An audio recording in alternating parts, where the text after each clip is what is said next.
Good day, welcome ladies and gentlemen. This is Maitre Mola Alex Ndive Lisinge speaking, the leader of BCNP, a political party based in Central Africa, Cameroon.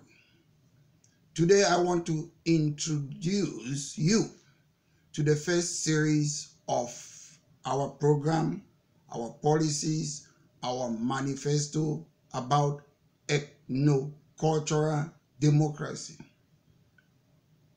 Most often, a lot of people have asked me, what is ethnocultural democracy? The reason our party have come up with this idea is because currently all across African countries, we have imported democracy.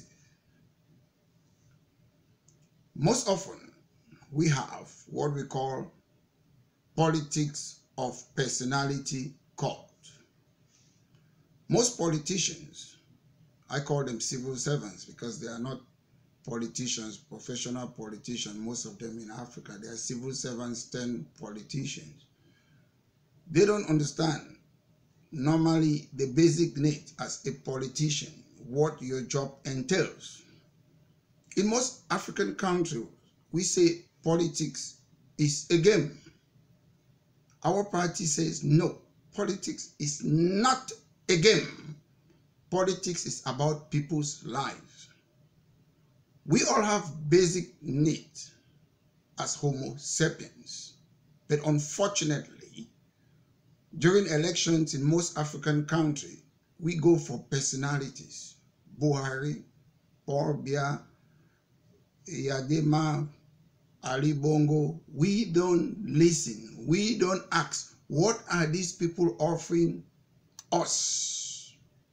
We have seen African leaders, some of them dictators, they have been in power for more than 30 years, and people keep on voting for them. And if you ask them, why are you voting for these leaders? They are unable to tell you. I don't know whether Africans are afraid of change. That's why we, as a young party, we have come up with ethnocultural democracy. Most often, we started by looking at the basic need of Homo sapiens. What do we want as human beings? We want shelter, food, clothing, sanitation, healthcare, education, and most recently, internet. It's rare to see African leaders going on an election campaign talking about these issues. They keep on pointing fingers at each other about tribalism. But in the Western culture, you hardly hear people talking about tribalism because your tribe is who you are. An Englishman is an Englishman. A Scottish man is a Scottish man. An Irishman is an Irishman. And you can name the rest. But in Africa, we have this colonial mentality whereby we are refusing our indigenous culture. There's nothing wrong to be you. There's nothing wrong to be Yoruba. There's nothing wrong to be Igbo. There is nothing wrong to be Bakwere, Manu, and other tribes in Africa. That is who you are. Unfortunately, especially a country like Cameroon, people are being convinced that their identity is Anglophones or Francophones.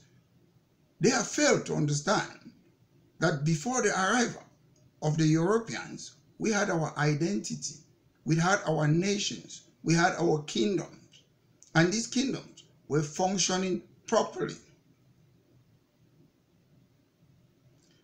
The sad thing about why we are introducing ethnocultural democracy is because colonialism have made us, we have failed to understand that we are different. We have failed to understand that you cannot remove a fish out from water to come and live. on the surface of the earth. So that's why we came up with ethnocultural democracy. Another sad thing, again, is that most people believe in Cameroon that they are practicing the Anglo-Saxon culture, which they are not. Culture evolved at some point, and most people don't know. In Cameroon, where I was born, we are still practicing the GCE, General Certificate of Education.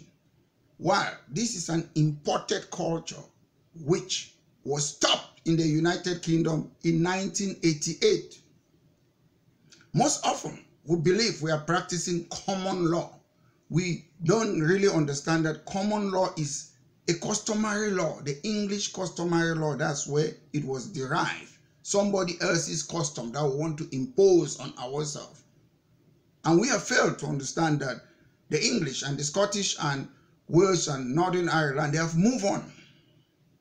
We have the EEC law, the European Union law, so they don't only use common law.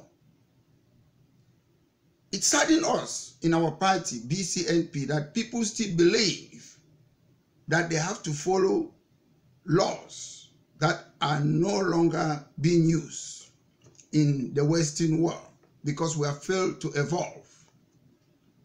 I remember one day when I was on a campaign trail in the United Kingdom in London, I went to a mosque, in front of a mosque, to distribute some leaflet to talk about people about the general election and the mayoral election. I was told by one Muslim man, we Muslims, we don't believe in democracy.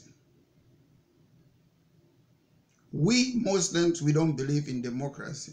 They have their own custom, they have their own culture, because it is not democracy that develops a country. You can look at Bahrain, Qatar, Kuwait, United Arab Emirates, all those countries. Their leaders are dictators, as some of us would like to call it. But look how developed those countries are. Democracy doesn't develop country, although democracy is good for checks and balances to stop things like corruption and other things. But we have failed in Africa that we have a culture as an indigenous people. Unconsciously, most of us have failed, especially in Central and West Africa, especially Cameroon, where 95% of us, we do practice our customary laws. Our customary wedding, we have lobola. We settle our dispute traditionally. 95% of us, we do that, but we are fighting for a common law. Let me tell you, common law that was derived with the English law is a law that the English, the Scottish, the Welsh and other people, they went around.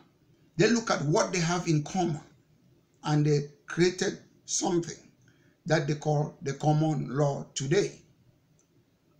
Ever since in Cameroon, we had the so-called independence, our lawyers, our chief justice and legal experts have failed to go around looking at things that we have in common in order to formulate our own laws in Cameroon that we call common law, what the people practice, because it is very, very easy. Democracy is about differences, but unfortunately, some tribes in Cameroon, they still believe in monotheism. They want one size fits it all. Ethnocultural democracy is against that. We want balanced development. A country like Cameroon, where we have Limbe, you have Atlantic Ocean. What the people need there is not the same thing what somebody in Bansor will need. That's where ethnocultural democracy comes in. People have different needs and we have to look at it differently. We are not the same. We have our indigenous culture, and ethnocultural democracy is to recognize all those cultures, because in life, there's what we call equality in law and equality in fact. Equality in law is one size fits all. Equality in fact means you consider all those indigenous tribes, what do they want, and deal with it differently. That's why, as a leader who thinks, as a leader who does research, we have come up with ethnocultural democracy. I will continue this series and I'll be telling you what we have based on our judiciary, how to create jobs. with other fields of international trade, how we have to operate under ethnocultural democracy. We, in the BCNP, we don't believe in Western democracy. We have tried that in Cameroon. For more than 50 years, it has failed. So we'll be telling you people, lovely people from Africa, Cameroon, and other countries nearby, it is time for us to follow ethnocultural democracy, where nobody will be left behind, where all of us will have equality and justice, because with one size fit it all, we'll never have democracy. Thank you very much. This has been Maitre Mola Ndive Lisinge, the leader of the BCNP party. Thank you very much. Have a great day.